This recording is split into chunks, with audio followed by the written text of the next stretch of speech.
Hola, ¿qué tal? Bienvenido un día más al canal. En primer lugar, le quiero mandar un saludo para Vivi Sánchez. Un besazo enorme, muchísimas gracias por comentar. Ya sabéis que si sois primeros en alguno de mis vídeos os voy anotando y os voy mandando saluditos próximamente. Tened paciencia porque bueno, hay una lista. Y bueno, también le voy a mandar saluditos para los miembros del canal que son Edu, Germán, Lore Rope, Andrés y Anyone Off. Millones de gracias por seguir formando parte de esta familia y por apoyarme siempre.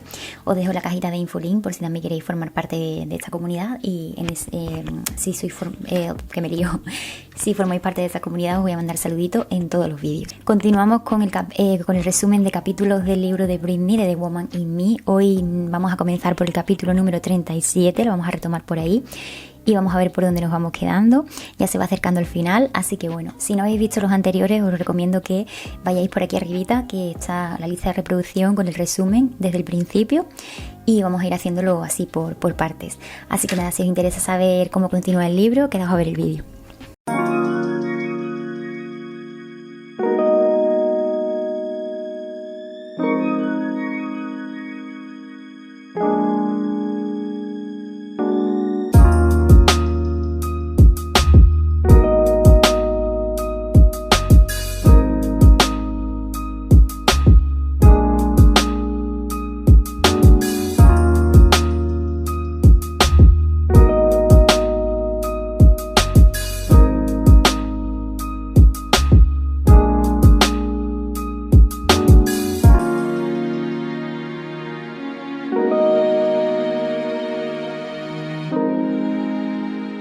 Aquí Britney comienza haciendo una reflexión sobre el pelo. Britney dice que una de las cosas más llamativas de una mujer cuando actúa es el pelo. Y dice que a los hombres les gusta muchísimo ver una mujer con el pelo largo y que juega con él, que lo mueve cuando baila, etc. Dice, si te ven moviendo el pelo, ellos creen que te lo estás pasando bien. Dice que en los momentos más duros de la residencia en Las Vegas, ella lo que hacía era ponerse pelucas bien ajustadas y bailaba de tal manera que ese pelo no se le moviese. Dice, todos los que estaban ganando dinero a mi costa querían que moviera el pelo y ella era consciente de eso, así que no lo hacía. Era como una forma de rebelarse también. Dice que se da cuenta de lo mucho que en esta época se contenía en el escenario.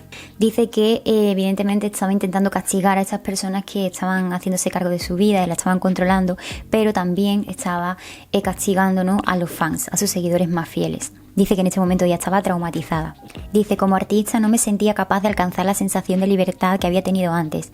Yo no era libre con aquella tutela. Pero dice que cuando llega la época 2016, cuando saca su disco Glory, todo fue totalmente distinto. Y eso es algo que todos los fans notamos, sin duda. Dice que a medida que ella fue lanzando los sencillos de este disco, ella fue recuperando ese fuego y esa pasión en las actuaciones. Dice que cuando se relajaba un poco lograba conseguir transmitir con más intensidad, ¿no? esa pasión. Y dice que entonces sentía realmente que el público la elevaba. Dice que durante la promoción del disco Glory ella empezó a sentirse mucho mejor consigo misma.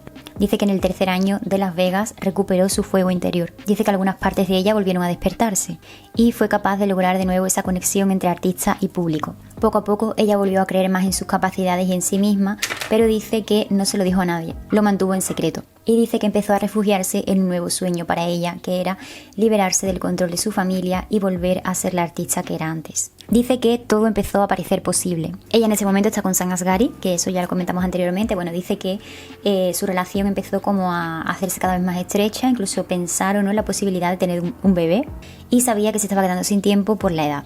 Dice que al principio de la tutela empezaron a abrumarla con muchísimas citas médicas. Dice que más o menos unos 12 médicos a la semana iban a su casa. Pero cuando ella quería ir al médico para quitarse el DIU, su padre no le dejó. Dice que mientras que ella estaba en la tutela todo estaba muy controlado, había guardaespaldas por todas partes y eso resultó bastante desastroso para su felicidad y también su creatividad. Dice que mucha gente cree que esto, el tema de la tutela, le salvó la vida a Britney, pero dice en realidad que no fue así. Dice que depende cómo se mire, que todo es una cuestión de perspectiva. Dice, la música era mi vida y la curatela fue mortal en ese aspecto, me aplastó el alma. Dice que después, cuando acabó la tutela, se enteró que tanto su padre como Robin Greenhill, de la empresa de Lou Taylor, habían estado implicados con la compañía de seguridad Black Box Security.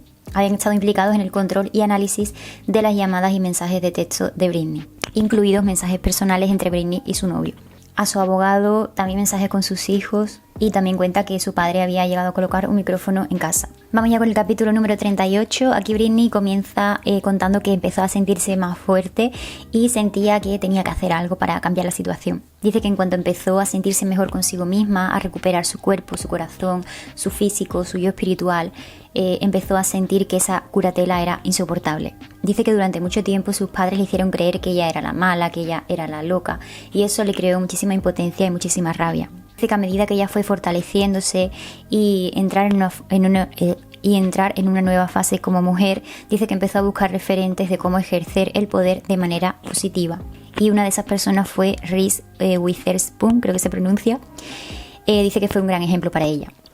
Dice, en cuanto empiezas a verte de esa manera, no solo como alguien que existe únicamente para hacer felices a los demás, sino como alguien que merece hacer oír su voluntad, todo cambia. Dice, cuando empecé a sentir que podía ser a la vez una persona maja, pero también fuerte, como en el caso de Reese, dice que cambió su perspectiva sobre quién era.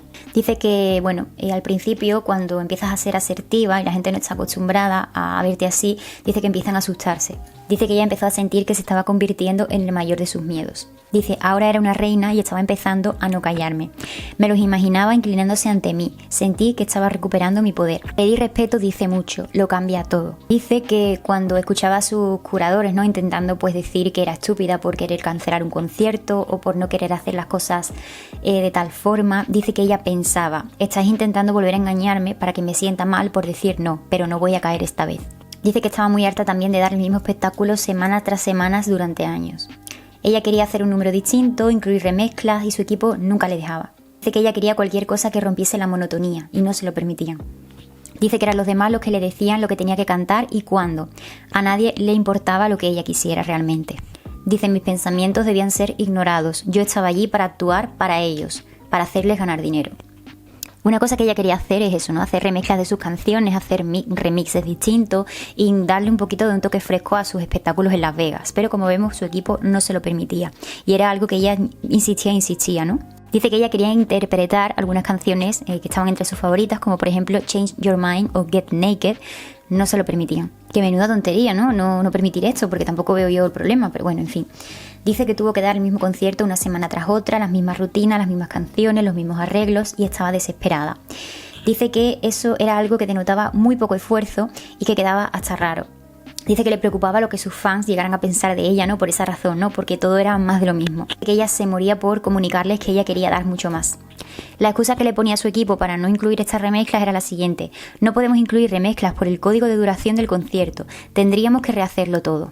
Dice que la única opción que ellos les daban era poner alguna de sus nuevas canciones de fondo mientras ella se cambiaba. Britney dice que era totalmente vergonzoso porque ella conocía el negocio, ella sabía que se podía hacer estos cambios, pero como su padre estaba al mando, esto no era una prioridad para él.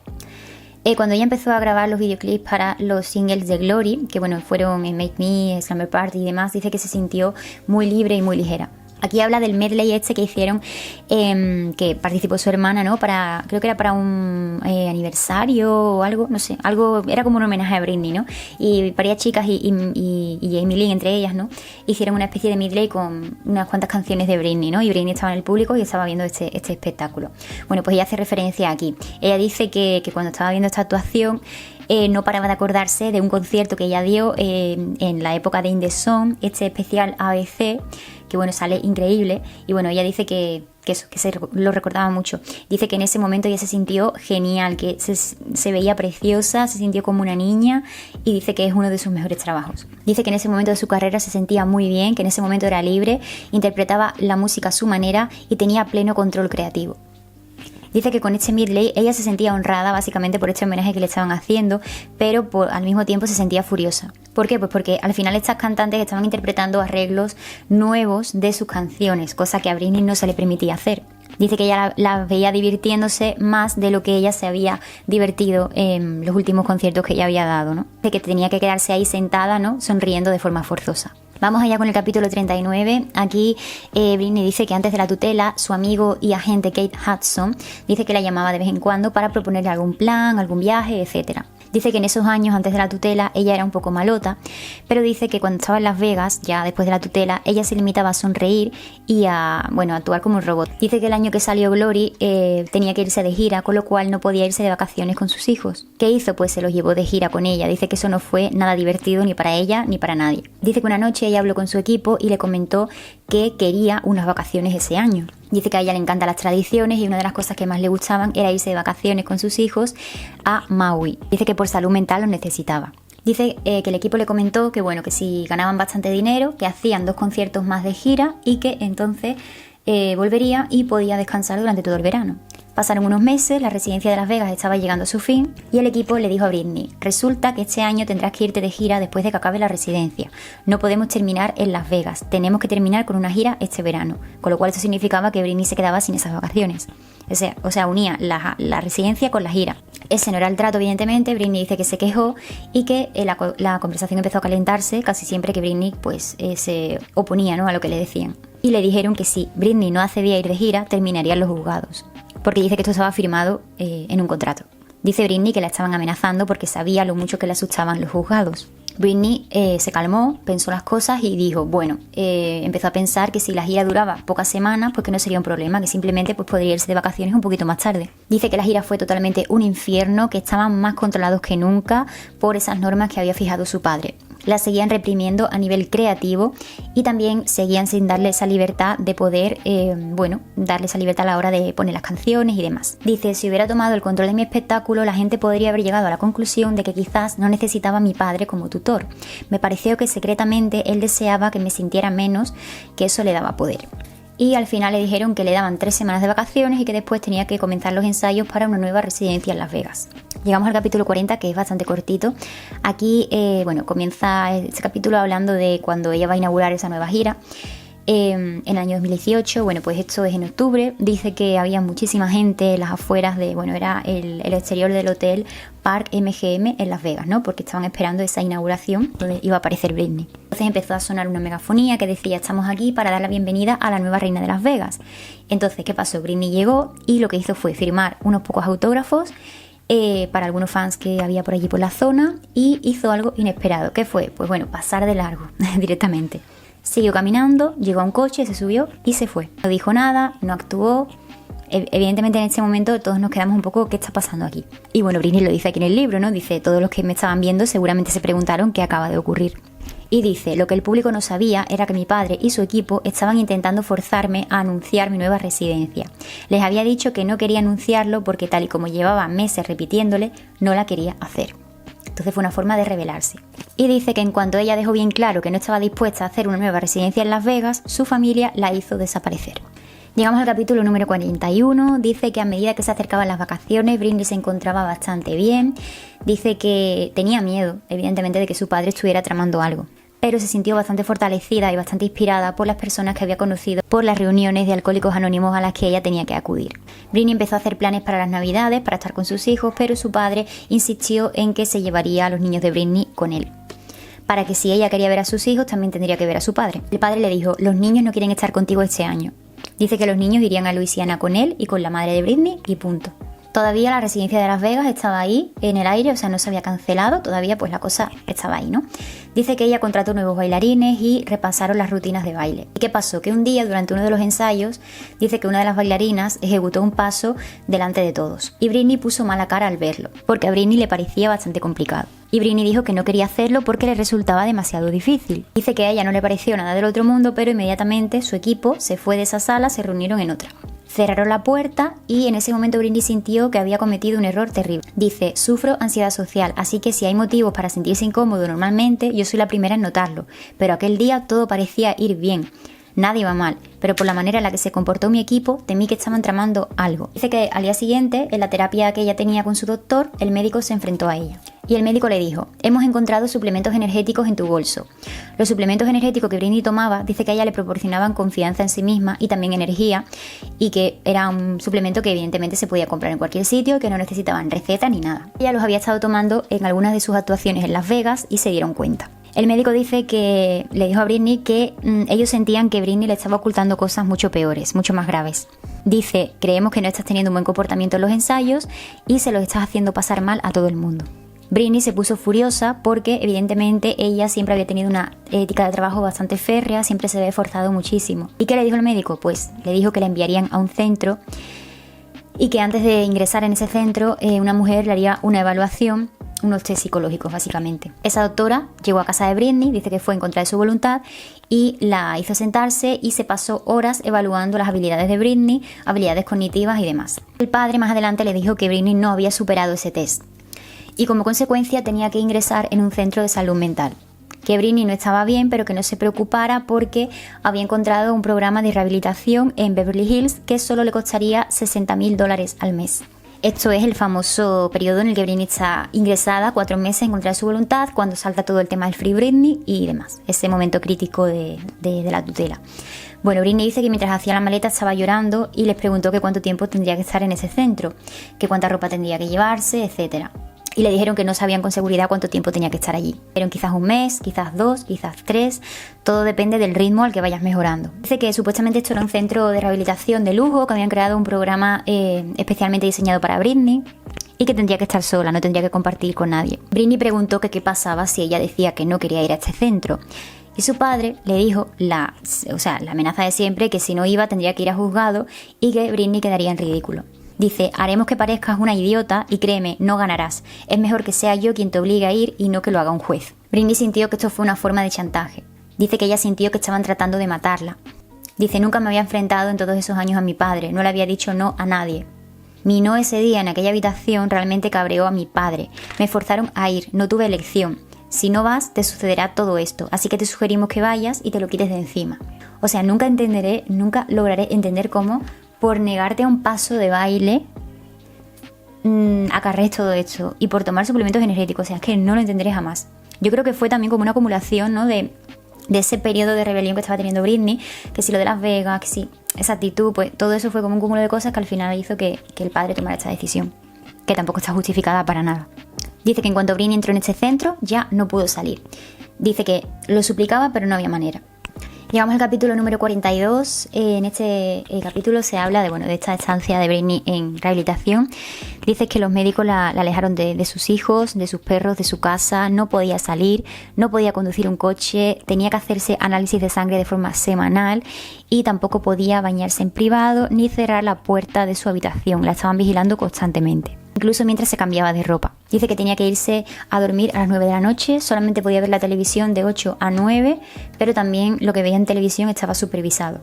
A las 8 de la mañana ella se tenía que levantar y tenía que ir a reuniones interminables, todos los días. Dice que la sentaban durante horas en sillas para recibir terapias de forma obligatoria. Dice que le aseguraban en todo momento que todo lo que estaban haciendo era por su propio bien, pero ella se sentía muy abandonada en aquel lugar. No entendía lo que su familia quería de ella. Dice que ella hacía todo lo que se suponía que tenía que hacer, que los hijos iban a verla 1 hora los fines de semana, pero siempre y cuando Britney hiciese todo lo que se le pedía durante la semana, si no, tampoco los podía ver. Dice que una de las pocas personas que llamó a Britney fue Kate Hudson, su amigo. Dice, con él siempre me había sentido segura y a la vez en peligro. No sé muy bien a qué se refiere con esto porque no explica mucho más. Dice que los terapeutas la interrogaban todos los días durante horas y los 7 días de la semana. Ella llevaba años tomando Prozac, ya dijimos que desde la época de Oops, I Did It Again. Pues dice que en el hospital se lo quitaron bruscamente, con todo lo que ello conlleva, porque este tipo de medicaciones, cuando la dejas de forma brusca, pues ya sabes que hay muchísimos efectos secundarios. Pues se lo quitaron bruscamente y empezaron a darle litio. Ella dice que es un medicamento peligroso, que no quería, que no necesitaba y que te ralentiza y te aletarga muchísimo. Dice que sintió que el concepto del tiempo cambiaba y que cada vez estaba más desorientada, que cuando tomaba litio no sabía dónde estaba y tampoco sabía quién era ella. Dice que su cerebro ya no funcionaba como antes y ella recordó que este era el medicamento que le habían dado a su abuela, ¿no?, la que más tarde se suicidó. Dice que el equipo de seguridad que llevaba trabajando con ella desde hace tiempo actuaba como si Britney fuese una criminal. Dice que comprobaban su tensión arterial 3 veces al día y ella necesitaba moverse. Dice que para no volverse loca ella necesitaba estar en movimiento. Ella como bailarina dice que esto era algo primordial, pero dice que pasaba muchísimas horas sentada en una silla. Ella sentía que la estaban torturando. Dice que tenía los pies inquietos, pero también el corazón y el cerebro. Evidentemente tenía mucha energía que no consumía y eso pues la comía por dentro. Dice que se sentía fatal, que se alejó de su propio cuerpo, también tenía muchísimas pesadillas por las noches en las que ella atravesaba un bosque corriendo. Dice que si el propósito de estar allí era curarse, no tenía tal efecto. Dice que empezó a imaginarse a ella misma como un pájaro sin alas. Dice que durante 2 meses ella realizó este programa sola en este centro y dice que fue un infierno estar como en una película de terror. Dice que ya después de este tratamiento no le da miedo nada, que aquellos meses la curtieron, que aquella época en el hospital le resquebrajó el alma. Dice que después de estos 2 primeros meses en un edificio la trasladaron a otro edificio que también estaba dirigido por la misma gente y aquí ya estaba acompañada. O sea que los 2 primeros meses era una terapia sola y después era con gente. Dice que para ella era mejor estar acompañada de otras personas, porque evidentemente se le hacía mucho más ameno todo. Dice que su familia la había dejado tirada en aquel lugar y cada uno había continuado con su vida como si nada. Dice que ella siente que Dios debió estar con ella en esa época porque después de pasar estos 3 meses encerrada, dice que ella empezó a creer que su corazoncito o aquello que le hacía sentir Britney ya no estaba dentro de su cuerpo, que aquello era demasiado para soportarlo sola. Capítulo 43. Bueno, dice que lo más duro para ella fue que ella delante de los médicos, delante de las visitas, ella tenía que fingir todo el tiempo que estaba bien. Porque claro, si la veían nerviosa o mal, era una prueba de que no estaba mejorando y con lo cual tenía que seguir más tiempo allí. Dice que al cabo de los 2 primeros meses ella llamó a su padre suplicándole que la dejara volver a casa y él le dijo que no. Él le dijo que lo sentía, pero que la jueza tenía que ver cómo proceder con Britney y que ahora todo depende de los médicos. Dice que lo extraño es que 3 días antes de dejar a Britney allí ingresada, dice que su padre le envió un collar de perlas y una tarjeta bastante bonita, una tarjeta navideña que estaba escrita a mano. Y ella, Britney se preguntó por qué, ¿no? ¿A qué venía eso? Dice también que le dolía mucho que él durante años había estado delante de las cámaras diciendo que él se preocupaba mucho por Britney, por los niños, etcétera. Dice que decía que Britney era su pequeña, que la quería muchísimo. Dice, pero ahora que me negaba a hacer la nueva residencia en Las Vegas, ahora que estaba retrasando las giras, ¿seguía siendo su queridísima niña? Por lo visto no. Dice que un abogado le dijo más tarde que su padre podría haber parado todo eso. Podría haber hablado con los médicos y decirle que eso era demasiado y que podría haber hecho que Britney pudiese volver a casa, pero no lo hizo. También llamó a su madre para preguntarle por qué todo el mundo actuaba de esa forma, como si Britney fuese peligrosa, y la madre le contestó que no lo sabía. También le mandó un mensaje a su hermana durante esta estancia en este lugar y le pidió ayuda, le pidió que la sacara de allí, que básicamente no podía hacer nada para evitar eso y que dejara de luchar. Britney creía en este punto que que querían matarla. Dice, no entendía cómo Jamie Lynn y nuestro padre habían desarrollado una relación tan buena.